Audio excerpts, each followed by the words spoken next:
오늘도 예배 자리에 함께 하시는 모든 분들의 심령과 삶 속에 우리 주님께서 주시는 은혜와 평강이 넘쳐나시기를 주님의 이름으로 축복합니다. 네, 오늘은 우리 함께 읽으신 갈라디아서 4장 1절에서 7절 말씀을 중심해서 유업을 받을 자라는 제목을 가지고 말씀을 함께 이렇게 쭉 상고해 가면서 말씀을 통해서 은혜를 받는 시간을 가지려고 합니다. 먼저는 오늘 성경의 내용도 동일합니다. 계속해서 이 사도 바울의 서신서들을 보게 되면 그 앞장에서는 이론적인 원론적인 부분을 아주 세세하게 비유를 통해서 설명을 하고, 그리고 나서 그 뒷부분에서는 그러한 확신 가운데서 이제 우리는 어떻게 살아가야 하느냐 하는 구체적인 규례들을 이렇게 설명을 합니다.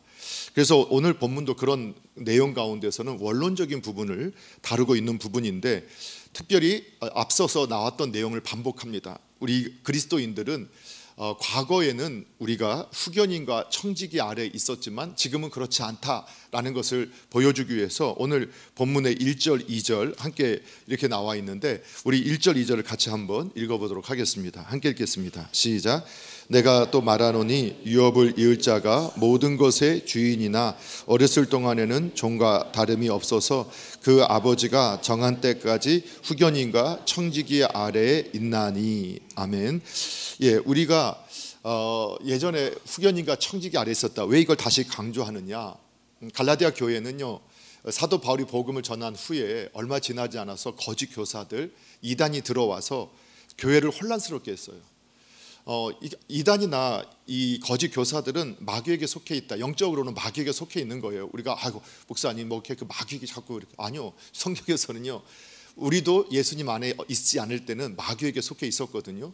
그런데 그 마귀가 누구를 흔드느냐? 마귀에게 속한 사람은 흔들 필요 없어요. 근데 마귀에게 속해 있지 않았던 그 교회, 이제 하나님께서 뽑아 세운 그 교회에게 관심을 갖고 교회를 흔들려고 거짓 교사들을 가만히 들어오게 만들어요. 이단을 가만히 들어오게 만들어요. 그런데 이들이 하는 말이나 어떤 행위가 너무 말도 안 되거나 진리에서 벗어나면 속지도 않고 혼동하지도 않겠죠.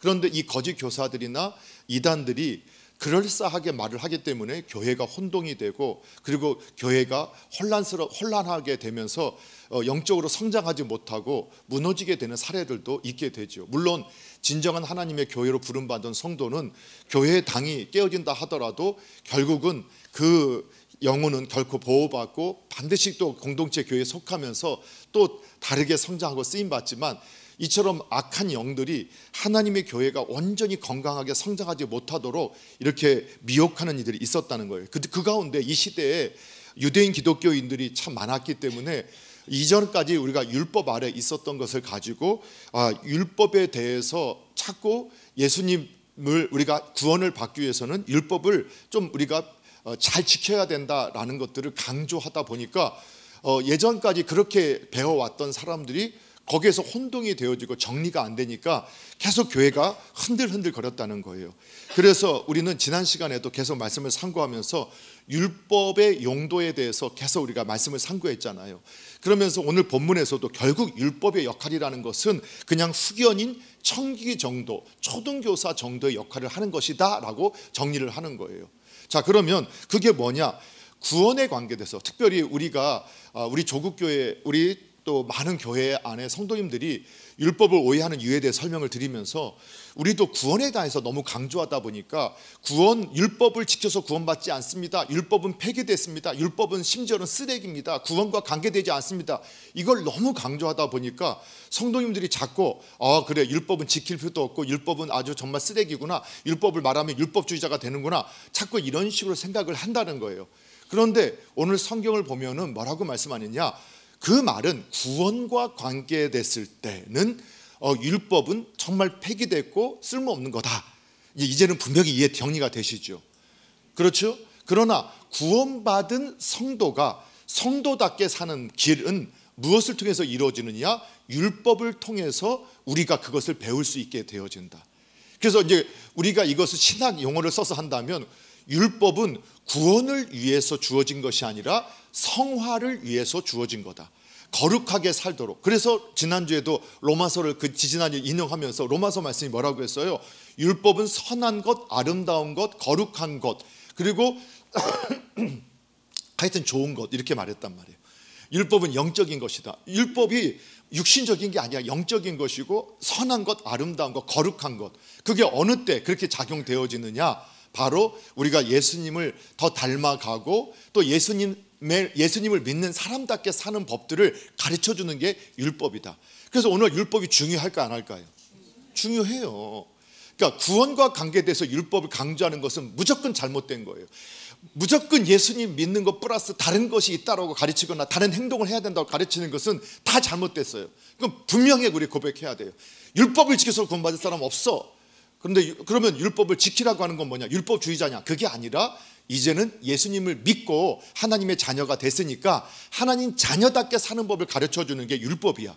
그래서 그 율법을 못 지킨다고 해서 당신이 하나님 자녀가 아닌 것은 아니다.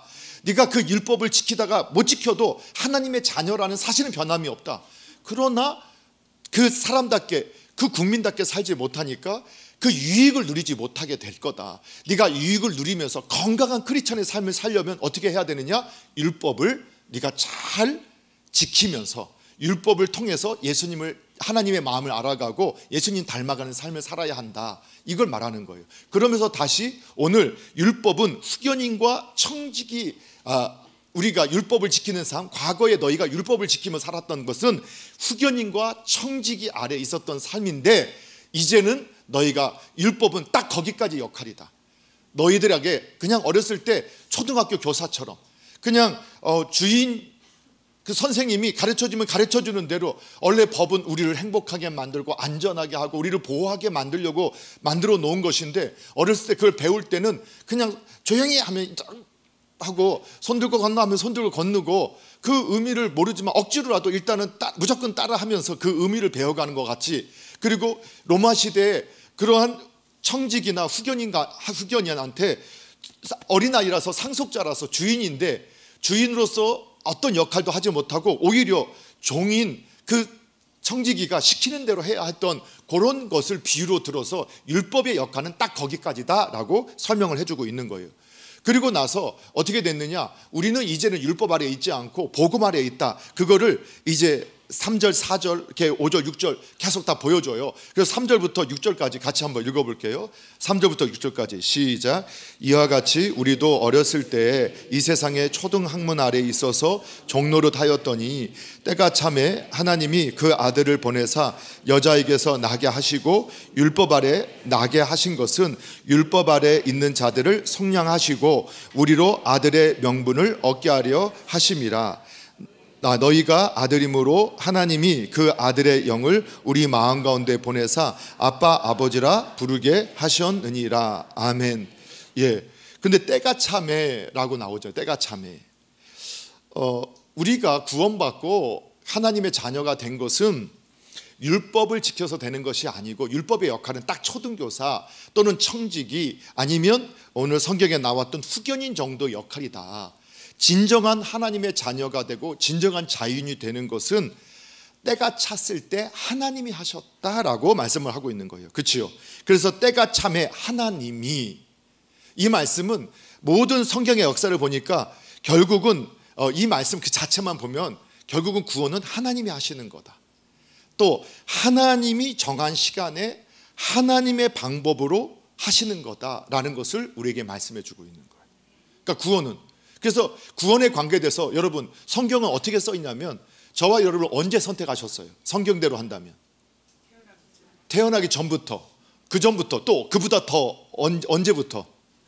예, 만세전부터, 그보다 더, 네, 창세전부터, 창세전, 만세전 우리를 짓기 전에 하나님이 저와 여러분을 선택하셨대요.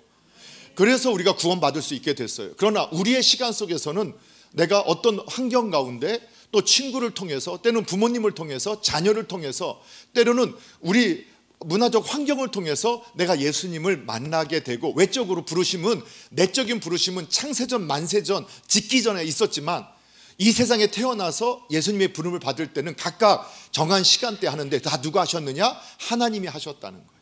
하나님이. 예, 그게 이제 우리의 믿음이 되셔야 돼요. 뿐만 아니라 이 말씀 속에서는 또 어떤 것도 있냐면 구원과 관계된 뿐만 아니라 우리의 삶에 필요한 모든 것을 하나님께서 우리에게 채워주시고 우리를 공급해 주시고 인도해 주실 때도 하나님께서 우리의 시간에 맞춰주시는 것이 아니라 누구의 시간에 맞추신다는 거예요. 하나님의 시간에 맞추신다는 거예요. 왜? 그분이 우리를 가장 잘 알고 있고 가장 적당한 시간, 가장 좋은 시간을 알고 계시기 때문에 그분이 하신다는 거예요. 그래서 우리가 조급해하지 말라는 거예요. 우리가 정말 우리 가족의 구원을 위해서 함께 기도하잖아요. 저도 수없이 기도했고 지금도 기도하고 있어요. 그런데 우리가 안에 보면 정말 더딘 것 같고 아주 아직도 그 수준까지 안 이른 것 같지만 우리가 계속 기도하고 조급해하지 아니하고 하나님이 가장 좋은 시간에 가장 좋은 방법으로 이끄실 것을 믿고 우리가 계속 기도하고 할 수 있는 방법들을 다 하게 되면 하나님께서 가장 필요한 시간에 가장 좋은 방법으로 하나님의 시간에 하실 거라는 걸 믿으셔야 돼요. 또 우리가 기도할 때 문제가 있어서 기도하잖아요. 근데 그 문제를 가지고 우리가 내 방법으로 그 문제를 해결하려고 할 때 내 시간은 항상 가깝고 빨리 되기를 원하잖아요. 그리고 그러다 보면 무리가 되어지게 되고 하나님의 방법이 아닌 인본주의, 세속주의적인 방법을 가지고 그거를 만들어 가려고 하면 당장에는 시원하고 당장에는 좋은 것처럼 보이지만 그건 반드시 문제가 발생해서 우리를 더 어렵게 만드는 것들을 우리가 경험하게 된다는 거예요. 그런데 진짜 하나님이 우리에게 필요한 걸 가장 잘 아시는 분이기 때문에 그분의 시간에 그분이 분명히 역사할 걸 믿고 끝까지 하나님의 방법을 따라서 조금은 힘들고 조금은 지금은 조급한 마음이 들어도 하나님의 방법을 따라서 하나님의 계획을 따라서 하나님이 원하시는 모습을 따라서 우리가 인내하며 믿음으로 가면 하나님이 정한 시간대 어떻게 되느냐 가장 아름다운 결과들을 우리에게 주실 것을 믿어야 된다는 거예요. 그러니까 하나님이 하신다라는 거예요. 그걸 때가 찼다. 그래서 성경에 보면 때라는 시간은 두 가지가 있어요. 여러분 많이 들어보셨을 거예요. 크로노스라는 시간과 그리고 카이로스라는 두 가지 시간이 있다. 크로노스는 양적인 시간, 그 다음에 카이로스는 질적인 시간이라고 하잖아요. 그런데 여기서 쓰여졌던 갈라디아 4장 4절의 때라는 이 시간은 크로노스 시간이에요. 양적인 시간이 찼다는 거예요. 그러니까 하나님이 정하신 그 시간에 양이 찼을 때 예수님께서 그 땅에 오신 거예요. 또 한 가지는 질적인 시간도 될 수 있어요. 하나님 앞에 사용될 때는 하나님 앞에 때는 카이로스든 크로노스든 다 이것이 동일한 것이라고 할 수 있다는 거죠. 양적인 질적인 걸 다 포함했다고 할 수 있어요. 자, 그런데 이때 양적인 질적인 것들이 표현한다라고 할 때 하나님께서 일하시는 것은 가장 아름답고 우리가 그것을 기대할 수 있는 게 뭐냐? 하나님이 정한 시간까지 오실 때 하나님은 그러면 하나님의 정한 시간이라는 게 하나님의 감정에 따라서 하나님의 어떠한 생각에 따라서 그때그때 달라지느냐? 그렇지 않다는 거예요. 무슨 말인지 다시요. 우리들은 자 오늘 아침에 오늘 점심에는 오늘 출근할 때부터 오늘 점심에는 김치찌개 먹어야 해요. 오늘 김치찌개. 그런데 점심이 되니까 갑자기 된장찌개가 먹고 싶어요. 오늘 저녁에는 내가 집에 가서 그냥 이렇게 된장찌개 해달라고 했네요. 그랬더니 순댓국이 먹고 싶어요. 자, 우리의 마음은 내가 정하고도 몇 시간만 지나면 바뀌기도 하고 또 바꾸기도 해요. 그 계획을. 그렇죠? 물론 그거는 뭐 중요한 계획도 아니니까. 그럼 내가 하고 싶은 대로 하면 되지. 그러니까 하나님도 그렇게 하시는 분일까요? 그렇지 않다는 거예요. 하나님은 유일하게 완전한 자유함을 가지신 분이에요. 그런데 하나님도 어떻게 자유하시느냐?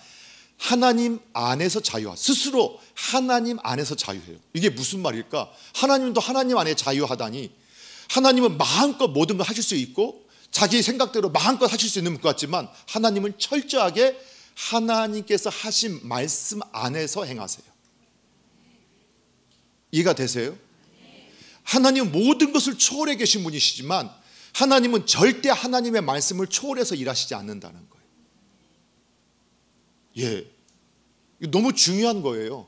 신앙 안에서 우리가 하나님을 왜 신뢰할 수 있느냐? 그분이 정하신 것을 그분도 초월해서 그분도 뛰어넘어서 역사하지 아니하시고 어떻게 역사하시느냐? 그분이 정하신 것을 그대로 지키신다니까요. 그러니까 우리가 그분을 신뢰할 수 있고 믿을 수 있는, 하나님은 무한하시고 아무거나 하실 수 있는 분임에도 불구하고 하나님은 하나님이 하신 말씀을 스스로 파괴하거나 그걸 뛰어넘어서 일하지 않고 하나님이 하신 말씀을 영원히 지키시는 분이에요. 그래서 여러분, 이런 표현이 적절하지 않지만 하나님이 누구한테 가장 약하냐?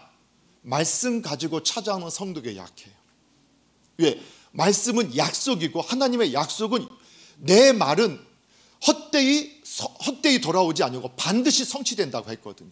하나님은 시건하지 않는다. 쓸데없는 말도 안 되는 말 하지 않으시고 하신 말씀을 반드시 이루신다고 하셨어요. 그러니까 우리가 하나님 앞에서 정말 문제가 있어요. 하나님 아버지, 정말 저희가 하나님께서 저를 보호하시고 지켜주신다고 했잖아요. 정말 저 불안하고 두려운데 주님이 나의 산성이 되주신다고 하셨는데 저 산성이 되주세요 라고 기도하면 하나님께서 정말 산성이 되어주시는 것을 보여주게 하실 거예요. 정말 우리가 정말 없어요. 정말 너무 어려움을 겪고 실수해서 정말 없어요. 물질도 없어요. 그러면 누구한테 구하냐? 하나님 앞에 주님, 나의 먹을 것 입을 것 채워주시겠다고 약속해 주시지 않으셨어요. 정말 주님 부끄러움 당하지 않게 저 채워주세요 라고 주님께 기도하라는 거예요. 그 하나님 약속을 가지고 기도하라는 거예요. 예, 열심을 가지고 기도하는 것도 중요하지만 그때로는 그 열심보다 하나님이 원하시는 것은 하나님을 바로 알고 하나님을 바로 안다는 게 뭐냐? 하나님의 뜻, 하나님 말씀을 바로 안다는. 하나님 저를 사랑해 주신다고 했죠. 용서해 주신다고 했잖아요. 정말 제가 또 똑같은 잘못을 또 반복했어요. 그래도 용서해 70번씩 7번이라도 용서해 주신다고 했잖아요. 저를 용서해 주세요 하면 주님은 용서해 주시는 분이심을 믿어야 돼요. 왜? 하나님은 하나님의 약속을 절대로 모른다고 하지 않는 분이에요. 여러분, 거짓말장애는 마귀예요. 마귀가 살인하고 도둑질하고 또 죽이고 그냥 빼앗고 거짓말을 장의 아비로서 마귀가 역사하는 거. 하나님은 거짓말 하실 수 없는 분이에요. 그분은 또 사랑이시고 우리를 위하신다고 하셨어요. 위하신다고 하셨으니까 지금 우리가 또 믿어야 될 게, 지금 우리에게 허락하신 이 상황은 하나님께서 저와 여러분을 위해서 허락하신 상황이라는 걸 믿어야 된다는 거예요. 그래서 이 시간마저도 하나님께 필요해서 주셨기 때문에 하나님의 시간을 우리가 믿음으로 기다리면 하나님께서는 반드시 그 시간을 이렇게 아름다운 시간으로 바꿀 줄로 믿으시기 바랍니다. 예, 그래서 우리 이제 역사 초대 교회사의 학자들이 이 때가 참에, 이 본문의 말씀에 때가 찬다는 것을 뭐라고 해석하느냐? 이거는 그냥 이론 간단하게만 제가 설명을 드리면 그냥 이렇게 말하는 거예요. 이게 로마 제국 시대란 말이에요. 그 성경에 보면 그 이전에 헬라 제국도 있었고 그 이전에 바벨론 제국, 페르시아 제국, 또는 뭐 아수르 제국, 바벨론 제국, 여러 제국들이 계속 있어 왔단 말이에요. 애굽도 있었고. 그런데 왜 하필이면 이 로마 이 시대에 예수님께서 오셨는가? 하나님은 왜 이때 예수님 보내주셨는가? 하나님의 시간, 이 시간을 보니까 이렇게 연구하는 거예요. 이 로마 제국이라는 이 제국은요, 어떤 제국이냐? 길을 내는 제국, 법을 만드는 제국이에요. 그래서 지금도 근대법의 기초가 로마 법전이다 라고 말할 정도로 로마는 법의 민족이에요. 인간은, 우리가 성경을 통해 보니까 사람은 창조 때부터 법 안에 있게 했잖아요. 그거를 아주 체계화하고 아주 그 법 안에 통치를 받게 했던 시초가 되는 나라. 물론 시민에게 훨씬 더 아주 유리한 법들이 있었지만 어쨌든 법의 통치를 받는 나라예요. 그리고 로마는요, 다른 나라를 정복하면 그 수도까지 직선으로 도로를 내는 나라예요. 도로를 내는. 그 로마 여행 가신 분들, 지금도 로마 시대에 깔았던 6m짜리 그 도로들을 지금도 그대로 사용할 정도로 그렇게 토목 기술이 발달했고, 아니 전쟁이 물자를 공급하고 로마 군단병이 빠른 시간에 그 나라에 도착할 수 있도록 길을 만든 거예요. 그런데 그렇게 만들어 놓으면 적들이 쳐들어올 때도 얼마나 빨리 쳐들어오겠어요. 그러나 그것보다도 그들이 더 힘을 갖고 있고 얼마나 자신감이에요. 그리고 자신의 그 나라의 영토에 누가 침범하면 가장 신속하게, 그리고 자신의 국민들을 가장 안전하게 보호하기 위해서. 그 이전에는요, 여행하다가 도둑을 만나고 강도를 만나는 일이 비일비재했는데 로마는 길을 만들고 거기에 보초병들을 두고 군단병들을 두어서 그 시민들을 보호했단 말이에요. 그게 어떻게 됐느냐? 나중에 복음을 전하는 복음 여행자들이, 사도 바울이 복음을 여행할 때 그 로마의 길을 가지고 여행한 거예요. 그리고 그는 로마 시민권을 가졌잖아요. 그래서 로마의 법의 보호를 받아서 그가 나 황제에게 호소합니다 하니까, 아니 그냥 그 시대의 총독들도 로마 시민권을 가진 바울을 손도 못 대고, 아유 네가 가이사에게 청원했으니까 가이사까지 가야지 하고 그 법을 지켜서 복음을 전할 수 있게 되고, 나중에 그 시대까지는 그래 그냥 가택연금 정도면 되겠고, 그 다음에 황제에게 서기까지 너 마음껏 네 지금 활동하는 거 해. 왜? 너는 로마 시민이니까 하고 법을 가지고 복음을 전할 수 있게 그 길이 열어졌다는 거예요. 뿐만 아니라 이 시대는 어떤 시대였느냐? 헬라어가 공용어였어요. 여러분 로마인 이야기 읽어보세요. 로마인 이야기 몇 권 그 책들을 보면 거기에 로마가 발달하는 과정들이 잘 설명되어 있죠. 로마는 라틴어를 사용하잖아요. 그런데 그 이전에 헬라 제국이 어떤 식으로 제국을 형성해 갔냐면, 나라를 정복하면 문명을 전달해서 그 문화에 동화되게 해서 제국을 형성해 갔어요. 그러면서 문화를 전파하고, 그래서 그 다음에 언어, 헬라어를 가지고 공용어로 쓰도록 계속 역사했었어요. 그렇게 노력을 했었어요. 근데 로마가 그리스를 정복했어요. 헬라를 정복했어요. 그 로마인들이 보기에는 이미 헬라어가 이미 공용어로 자리 잡고 있어요. 그러니까 우리가 정복했으니까 이제 라틴어 써, 그렇게 하지 아니하고, 아니 헬라어를 다 쓰고 있으니까, 또 로마인들도 헬라어를 다 쓰고 있었으니까, 굳이 우리 귀족들이나 우리들은 라틴어 가지고 쓰고 너희들은 그냥 헬라어 그대로 써라 해서 헬라어 공용어로 쓰게 했어요. 그러다 보니까 제국 안에 있는 모든 사람들이 복음을 전할 때 그 나라 말을 배울 필요가 없는 거예요. 선교사님이 가장 힘든 게 뭐예요? 그 나라 언어 배우고 문화 배우는 거잖아요. 그런데 그 언어가 입이 다 풀어져 있었던 거예요. 헬라어로 통용돼 있었어요. 그러니까 복음을 전한 사람이 어느 나라 가도 헬라어만 가져가면 복음을 전할 수 있는 환경이 이미 그 시대에 조성되어 있었어요. 그리고 그 전에 제국들은 몇 년 못 갔죠. 로마가 이 시대에 제국을 형성하면서 이때부터 복음을 받아들이고 300년 때 복음을 받아들이고 1500년간 팍스 로마 제국이 1500년을 유지해요.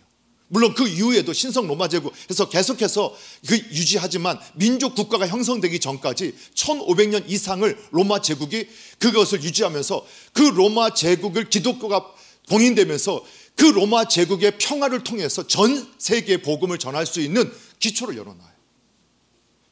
뿐만 아니라 그 시대에 로마가 권력과 힘을 갖고 있으니까 문화적으로, 도덕적으로, 윤리적으로, 종교적으로 어마어마한 타락이 있었고 성적인 문란함이 있었어요.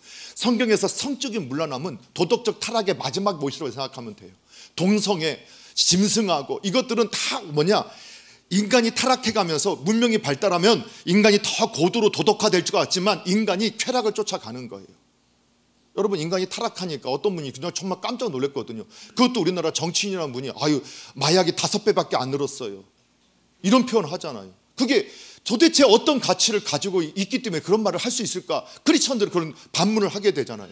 악은 작은 거라도 모양이라도 버리라고 했는데 그게 1배, 2배도 아니고 5배가 늘었다. 그런데 우리가 그것들에 대해서 심각하게 생각하지 않는데, 요즘에 가장 마약 범죄도 우리나라, 요즘 캘리포니아 같은 미국의 영사들 한번 유튜브 찾아보세요. 그 마약을 합법화했을 때 그 아름답던 도시가 그냥 딱 마약에 취한 사람들이 그냥 그대로 굳어서 좀비 같은, 진짜 좀비 영화가 거기 있구나 하는 걸 보게 되잖아요. 그런데 이 시대도 이런 향락, 태락, 태폐, 이것들이 종교를 통해서 그리스 로마 신화, 그 신전에서 제사를 드리고 나면 그냥 성관계 맺는 것들, 당연하게 동성애, 그냥 귀족들은 그냥 예인들을 두는 것, 여자도 애인을 두는 것이 당연하게 였던 시대. 그러나 사람은요 하나님 형상대로 창조되었기 때문에 인간이 타락하는 가운데서도 거룩을 향한 갈급함이 있어요. 그건 본능적이에요. 왜? 우리가 하나님에 의해서 창조되어졌기 때문에 그러한 가운데서 갈급함이 있어요. 더 윤리적이고 도덕적이 거룩한, 그때 바로 이 시대에 복음이 딱 전파되어질 때 이 도덕적으로 종교적으로 퇴폐하고 타락한 이 시대에 크리스천들은 유일신 사상, 그리고 윤리적으로 도덕적으로 오직 한 남자가 한 여자하고만, 그리고 그 가정을 아주 돌보고 사랑하고 섬기는 이 시대는요, 이 로마 시대의 로마 시대의 하나의 어떤 가치는 뭐냐? 용기였어요. 왜? 용기, 힘을 가지고 세계를 정복하고 다스려야 되니까 힘이 가치였고 힘이 아름다운 거였어요. 그런데 그리스도인들은 그러다 보니까 힘으로 내가 얻으면 내 마음껏 사용해도 되고, 힘 있는 자는 모든 걸 누리고 힘 없는 자는 모든 걸 다 잃어버려도 그걸 당연하게 여겼어요. 그런데 크리스천은 어땠어요? 온유하고 겸손하신 예수님을 닮아가니까 그들은 항상 약한 모습을 가졌어요. 그런데 감동을 주는 거예요. 항상 부드럽고 그들이 소유를 주어도 그 소유를 나눠주면서 사는 그 모습, 그게 그 시대에 크리스천 많은 교회로 오게 하는 역할을 했다라는 거예요. 이거는 하여튼 연구 결과. 그러니까 그때가 되었을 때, 그렇게 할 수 있는 시기가 될 때까지 하나님은 예수님을 이 땅에 보내지 아니하시고 기다리셨다가 그 하나님의 때가 찼을 때, 그렇다면 저와 여러분에게도 우리가 지금 아직도 준비된 게 안 됐기 때문에 지금 주님께서 허락하시지 않는 것이지, 주님의 시간이 딱 차지게 되면 우리가 주님을 의지하고 끝까지 주님을 바라보고 주님의 약속을 믿고 주님을 끝까지 바라보고 나아가면, 그 시간이 딱 차게 되면, 하나님의 준비가 끝나게 되면, 그때 아들이 오셨던 것처럼 우리의 삶에 열매가 오게 될 걸 믿으시기 바랍니다. 그런 은혜가 오늘 이곳에 오신 모든 분들이 함께 하기를 주님의 이름으로 축원합니다. 그 외에도 철학의 발달, 여러 가지 발달들이 여러 가지가 있어요. 자, 그 다음에 마지막 이제 우리가 세 번째, 그러면 유업을 받을 자가 무엇이냐? 같이 한번 유업을 받을 자 7절 한번 읽어볼게요. 7절 함께 있습니다. 시작. 그러므로 내가 이후로는 종이 아니요 아들이니 아들이면 하나님으로 말미암아 유업을 받을 자니라. 아멘. 예, 오늘 이제 율법, 하나님께서 때가 차면 아들을 보내주셔서 십자가에서 그가 죄 없이 죽으심으로 그 핏값으로 우리를 살 수 있는 근거를 마련해 주셨고, 또 예수님 안에서 저와 여러분을 그 핏값으로 사셨다, 이걸 속량하셨다라고 표현했다는 거예요. 그래서 오늘 성경에 보니까 5절에 율법 아래에 있는 자들을 속량하시려고 우리로 아들의 명분을 얻게 하려 하심이라, 이렇게 말씀하세요. 그리고 그 아들의 영을 6절에 우리 마음 가운데 보내셔서 아빠, 아버지라 부르게 하셨다라고 말씀을 하시는 거예요. 여러분, 속량이란 값을 지불하는 거예요. 그러니까 이 시대 문화예요. 로마 시대는 사람을 노예로, 종으로 사고 팔았어요. 제가 주인이에요. 근데 주인인데 내가 종이 있는데 좀 마음에 안 들어요. 근데 누가 좋은 값을 준대요. 나한테 팔아. 아니면 내가 정말 마음에 드는 종이라도 저분이 볼 때 나 이 종이 꼭 필요하니까 나한테 팔아. 내가 얼마 돈을 쳐줄게. 몇 데나리온 줄게 하면, 값이 내가 마음에 들면 그냥 그 사람도 팔아요. 그럼 이 사람은 팔려가면 역시 뭐가 될까요? 종이 돼요. 예, 자기를 산 사람의 종이 돼요. 그런데 여러분 생각해 보세요. 우리가 세상에 있을 때 우리도 마귀의 종이었고 세상의 종이었어요. 죄의 종이었어요. 제가 이끄는 대로 살았어요. 제가 하라는 대로 살았고 세상의 가치대로 살았어요. 그게 죄의 종이고 세상의 종이고 마귀가 이끄는 대로 살았다, 마귀의 종이라는 거예요. 그런데 우리가 예수님께서 마귀에게 값을 지불했어요. 그리고 그 마귀 악한 종이잖아요. 살인하고 때리고 핍박하고 그냥 저주하고 우리를 짓밟고 그냥 우리 매번 속이는 이러한 주인이었어요. 얼마나 피곤했겠어요. 그런데 우리 하나님께서 예수님의 핏값을 저와 여러분 샀어요. 그러면 이 새로 나를 사신 주인은 어떤 주인이냐? 아주 온유하신 분이에요. 스스로 우리가 노예고 종이지만 노예와 종처럼 부리는 게 아니라 우리를 그냥 품어주고 이해해주고 또 아프면 쉬게 해주고, 주인도 종에게 했던 약속도 지켜주는 그런 주인을 만났어요. 여러분, 그것만 해도 복 아니겠어요? 아니, 그것만 해도 감사할 일 아니에요? 우리가 이렇게 나쁜 주인에게 있다가 정말 좋은 주인께서 나를 값을 주고 나를 사주셨어요. 야, 내가 그 주인에게만 속해도 얼마나 감사한 일이에요.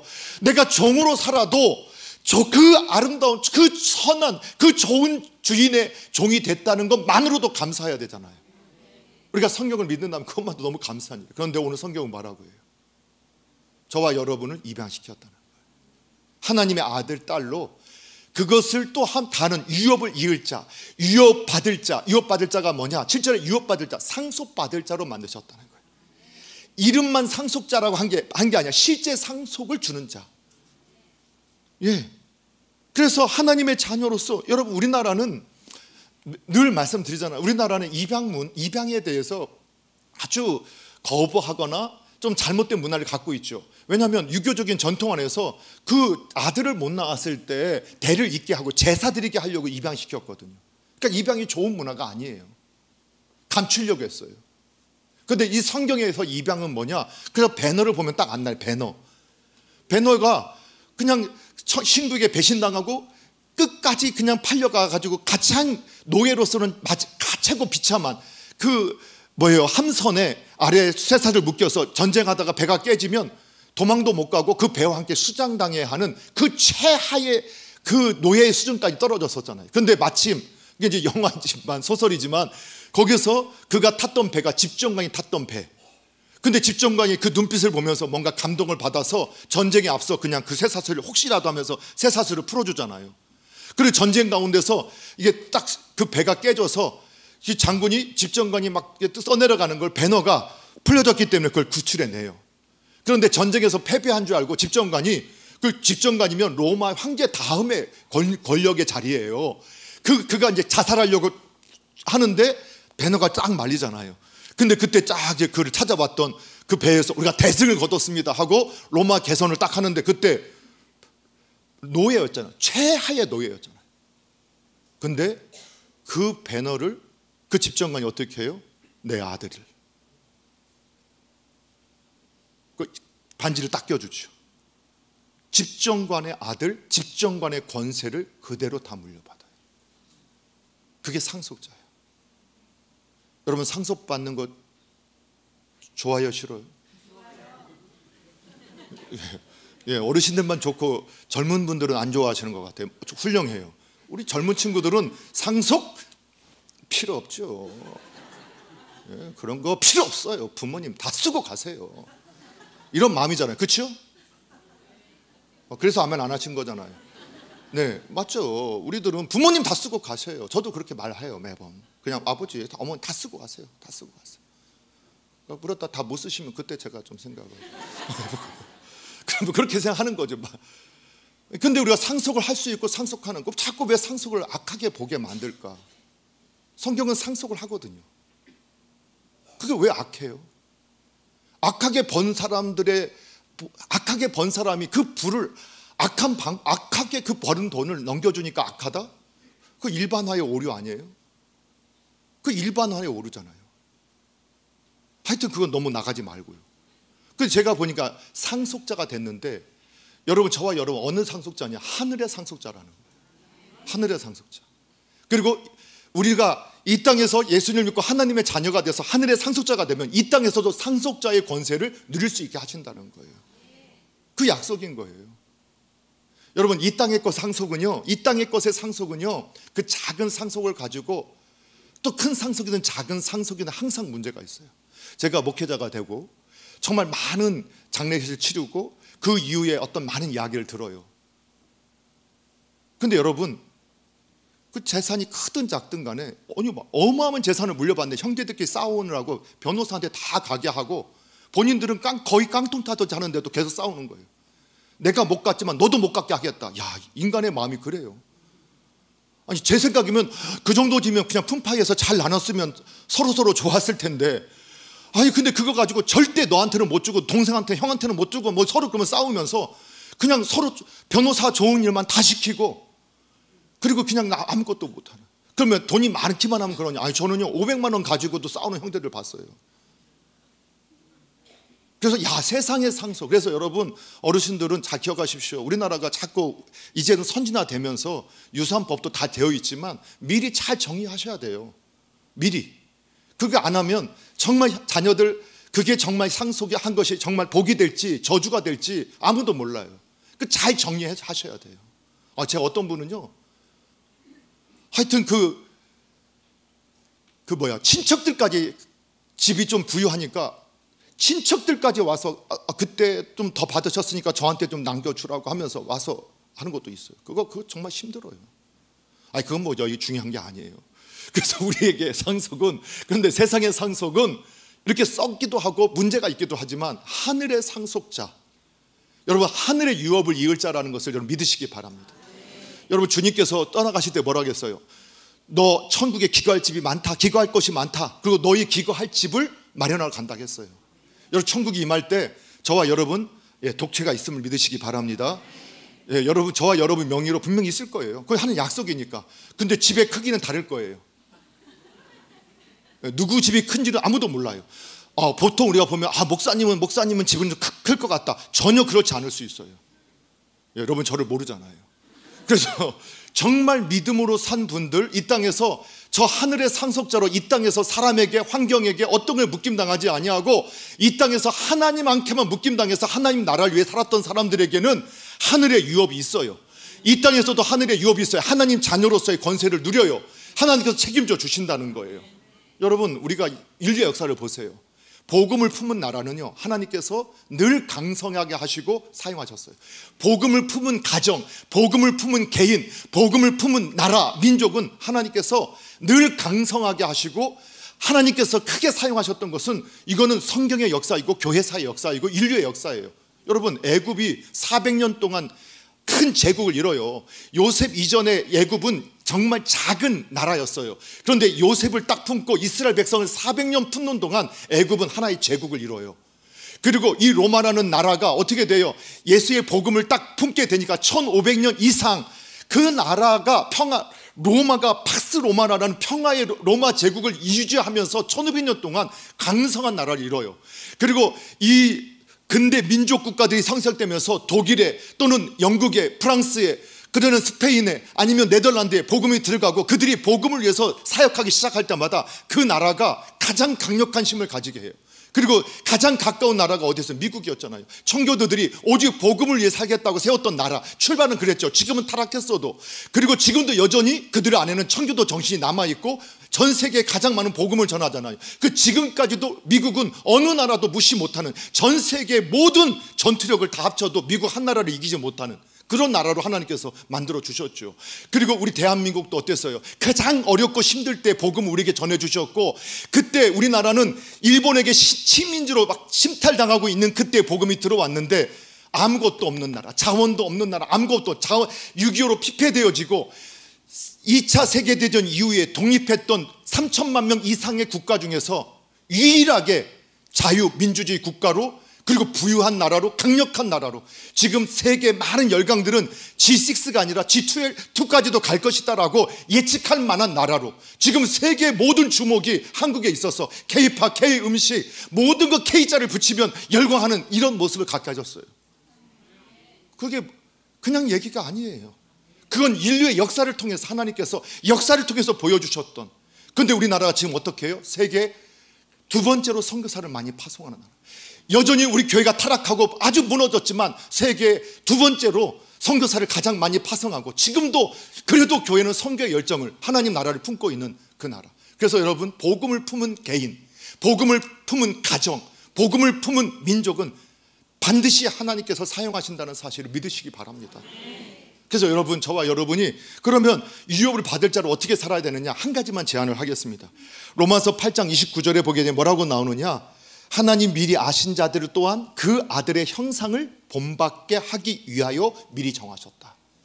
여러분, 너무 원론적이지만 이렇게 예수님의 형상을 본받는 자가 되는 것이 이 땅에서 하나님의 유업을 받을 자로, 또 영원한 유업을 받는 자로 살아가는 길임을 믿으시기 바라요.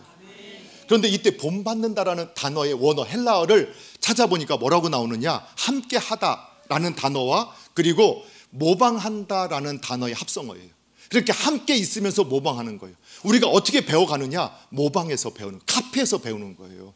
우리가 카피는 지금은 법적으로 이게 잘못이라고 하는 부분이 있지요. 지적인 재산권이나 어떤 거, 그런 것들 정말 조심해야 돼요. 그러나 모든 인생은 카피를 통해서 배워요.